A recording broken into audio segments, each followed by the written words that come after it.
Hello YouTube, my name is Nero. Today we have some more Call of Duty Modern Warfare Remastered. Welcome back, ladies and gentlemen. 2 straight Modern Warfare Remastered videos here on the channel, but that's because I feel as though Modern Warfare Remastered gameplay is much more suited to today's topic, which is going to be Modern Warfare 2 Remastered. So in my previous video, I talked about Infinity Ward Poland opening up, and in that video, it kicked up a lot of discussion about Modern Warfare 2 and how that game was so fantastic. Now, everybody remembers it as one of the best games of all time, even though it had so many issues. Well, what if I were to tell you there was going to be one final patch for Modern Warfare 2, which would have fixed so many issues about the game, but unfortunately, that patch never actually came to be. That patch was actually designed by Robert Bowling, otherwise known as 402. He used to be the creative strategist and community manager for Infinity Ward from 2006 all the way up until 2012. He was basically the face of Infinity Ward at that time, the Michael Condrey, the David Vonderhaar of the Modern Warfare series. The only trouble with Robert Bowling was he didn't have any direct control over what was actually happening to any of the games.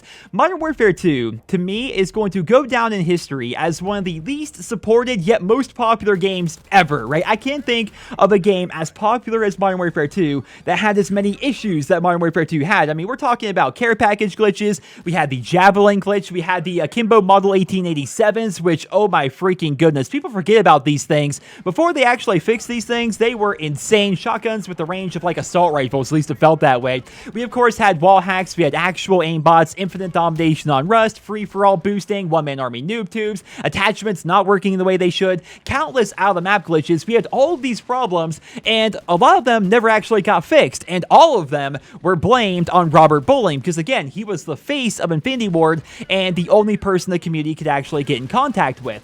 Here's the thing about Robert Bowling, and the thing people forget about him because of the stealth clown meme, he was actually on our side the entire time. He was always trying to get these things fixed, but it was out of his control. He was always making these reports and sending it to the production team, but unfortunately, a lot of these fixes never actually went through. His last post on this matter with One Man Army, he said, "Alright guys, I just submitted a list to production with my recommendations for the next patch if one is approved." Spoiler, no patch was actually approved.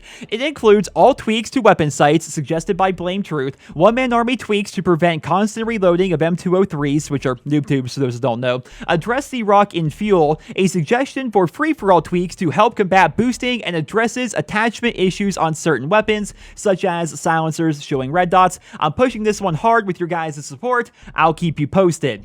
Unfortunately, that patch never actually went through. We still have all of these problems to this day. One Man Army is abused by people spamming noob tubes across the map unlimitedly. We, of course, have tactical insurgent boosting. That is still a thing that happens. The silencer on the M9 pistol and the M240 light machine gun just does not work. As you can see here, my friend is shooting his silenced weapon, and he's appearing on the minimap.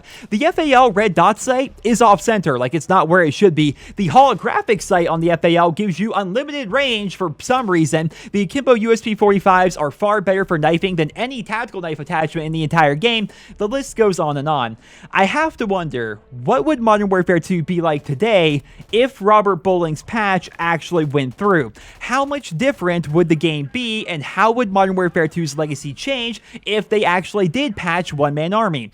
Should this patch right here be implemented into Modern Warfare 2 Remastered? That's the big question here, right? Because when it came to COD 4 Remastered, the gameplay you're watching right here, everybody wanted the game to be the same as it was back in 2007, and we got that. The M16 was overpowered, Frag Times 3 was really annoying, Stun Times 3 was really annoying, we had all the glitches, all the problems, they were all there in Modern Warfare Remastered.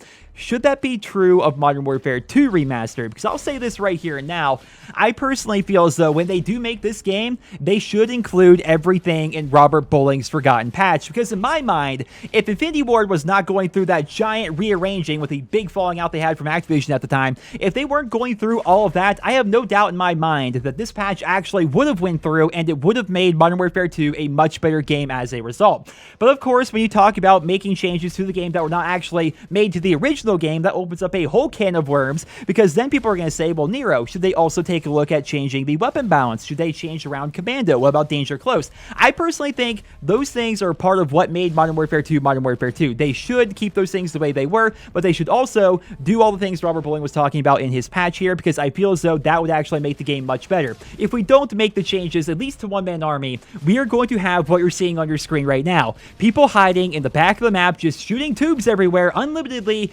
getting nukes, getting big kill streaks, and it's not fun whatsoever, right? You look at the kill feed here, this entire lobby, people are just noob tubing and using RPGs and explosives. That's what Modern Warfare 2 Remastered would be if they don't make some changes to one-man army and how that all works. So, of course, I'd love to hear what you guys think down there in the comment section below, but for me personally, I would really like to see Robert Bowling's Forgotten patch added to Modern Warfare 2 Remastered. But ladies and gentlemen, that's all I have for you guys here in today's video. I had a lot of fun putting this together, actually, because I got to use the Wayback Machine and go back in time, essentially, and just look at all of Robert Bowling's old tweets, look at old forum posts, and just see what the community was talking about back in the day as if it was new content. And I thought that was actually pretty fun. I wanted to bring to light the fact that they were trying to fix Modern Warfare 2, but unfortunately, that patch never actually came to be. No doubt due to the fact that Activision and Infinity Ward had a giant falling out. If you guys haven't heard about that already, I highly suggest looking that up, because it's definitely a pretty interesting piece of Call of Duty history. But once again, guys, I hope you all enjoyed this video. Let me know your thoughts on Modern Warfare 2 Remastered down there in the comment section below, and I hope you guys all